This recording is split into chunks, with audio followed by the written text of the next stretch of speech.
Pinusuan ngayon ng mga netizen ang pagprank na Ivana Alawi kay Paolo Abilino sa kanyang vlog na pinamagatang Sinambunutan Ako with Paolo. Alamin ang buong detalye.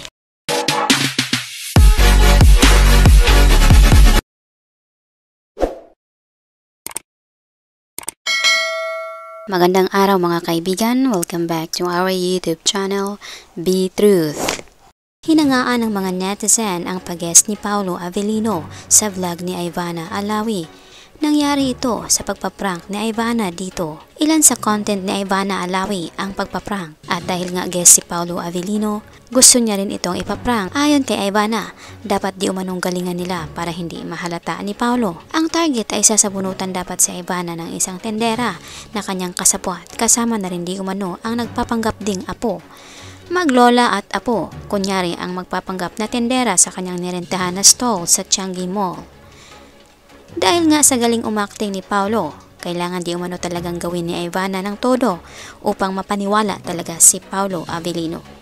Kaya mismo sa Ivana nagsabi na kunyari sasabunutan at kunyaring itulak siya kasi kailangan di umanong may mga ganon na eksena upang ito hindi mahalata ni Paolo. Mainit rin ang pagsalubong ng mga fans nito at traffic na traffic ang mga tao. So bumili kunyari silang dalawa, bibili ng damit sa halagang 1,000 pesos lamang sa Changi. Kaya panay tawad ang mga ito para makabudget. Tawa dito, tawa doon si Ivana hanggat may mga nangyayaring hindi kaaya-aya at inumpisahan na nga ang drama at yun na nga ang nangyayari. Subalit sa kabila ng mga pagkunwaring panghaharas nila kay Ivana, nananatili pa rin kalmado ito si Paolo. Tinutulungan din ni Paolo na maging kalmado ito si Ivana at ang senior citizen na kasabwat dito. Kung tingnan mo si Paolo ay medyo stress na pero nanatili pa rin niyang kontrolin ang kanyang sarili at kontrolin ang iba. Hanggang umabot na rin sa sabunutan. Nagkunwaring galit-galitan talaga si Ivana at binanggit ni Paolo na hayaan na lang, dapat di umanong hindi papatulan. Kahit di umano gaano kasalbahe, dapat umano mananatiling rumespeto sa mga ito. Kabado man si Paolo, pero bumilib ang daming tao dahil sa kanyang kabaitan, kalmado at marespeto ito.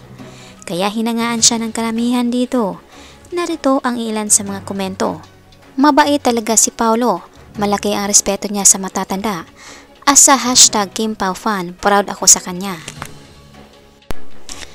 Grabe, super gentleman at kalmado ang isang Paolo Abilino. Relax lang kayo, it's not worth it. Kudos kay Ivana at kina Lola and Apo. Mabait si Ivana kahit mayaman siya, marunong magkipagkumbaba. Marami siyang natulungan. Keep up the good work, Ivana. Very gentleman ni Paolo Abilino. Paolo Abilino from Baguio is truly a genuine person. A gentleman na sa culture talaga nilang igurot yung i-respect ang mga matatanda. He may have failed at some point in his life, but everyone passes through immaturity, learned his lesson, and now reaping all the blessings he truly deserves. In fairness to Paolo Abilino, makikita mong how genuine he is and also respectful, especially sa older people.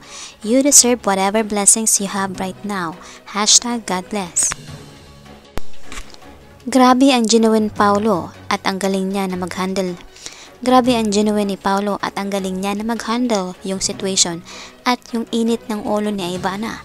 Inulit-ulit ko pa yung sinabunutan moments. Sarap panoorin pagka-gentleman.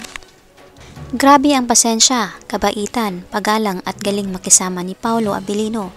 Kaya as a fan of Kim, PBB days pa siya na talaga manok ko kasi same sila both Kim and Paolo are good people at may care sa lahat ng tao. Thank you Ivana for letting Paolo promote his movie here in your channel. Samantala, kung mainit mang sinalubong at pinanood si Paolo Abilino sa guesting niya sa vlog ni Ivana Alawi, mainit ring pinusuan ang bagong post ni Kim Chiu ang kanyang self-love video ng Metro Body campaign kung saan nakasuot ito ng hot pink bikini at hot na hot pa sa panahon ang aura nito.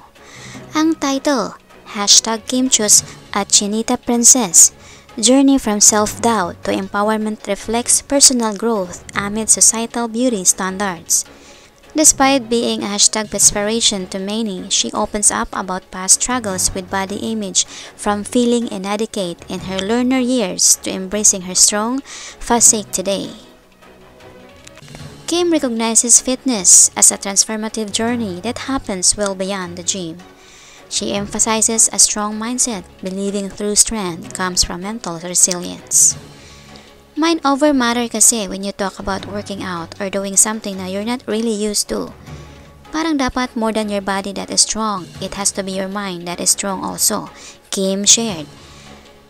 Kaya naman pinusuan ito ng kanyang mga fans at patuloy pa rin sinisigaw ang kanilang minamahal na love team na Kim Pao.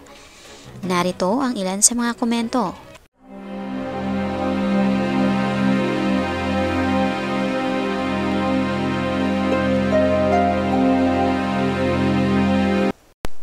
Mga kaibigan, anong masasabi mo dito? Ano man ang iyong opinion o komento, welcome kayo dito. Maraming salamat po.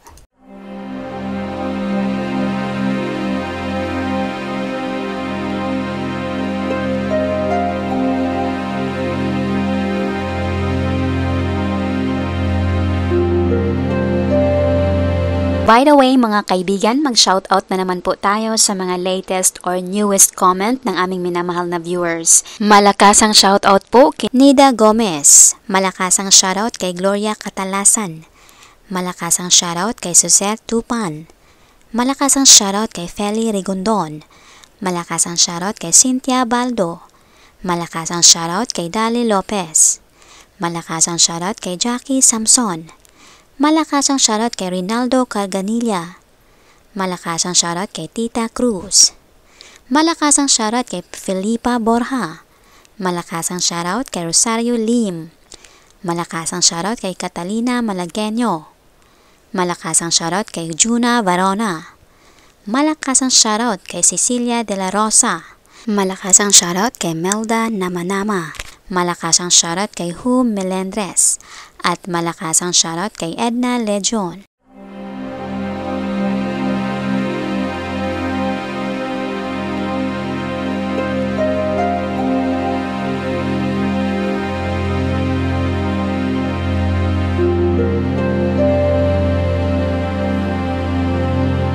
Malakasang palakpak po sa inyong lahat. Marami pong salamat sa inyong pagbibisita at pag-effort na rin na magkomento. Pasalamatan din po namin kayong lahat naming minamahal na viewers. Nag-comment man po kayo o hindi, na-appreciate po namin ang inyong pagbibisita. Taos-puso po naming pinapasalamatan ang inyong ibinahaging oras upang mabisita ang aming munting channel. Saan man po kayo naroroon, mag-ingat po kayo lagi. Malakasang palakpak po sa inyong lahat. God bless us po at maraming salamat.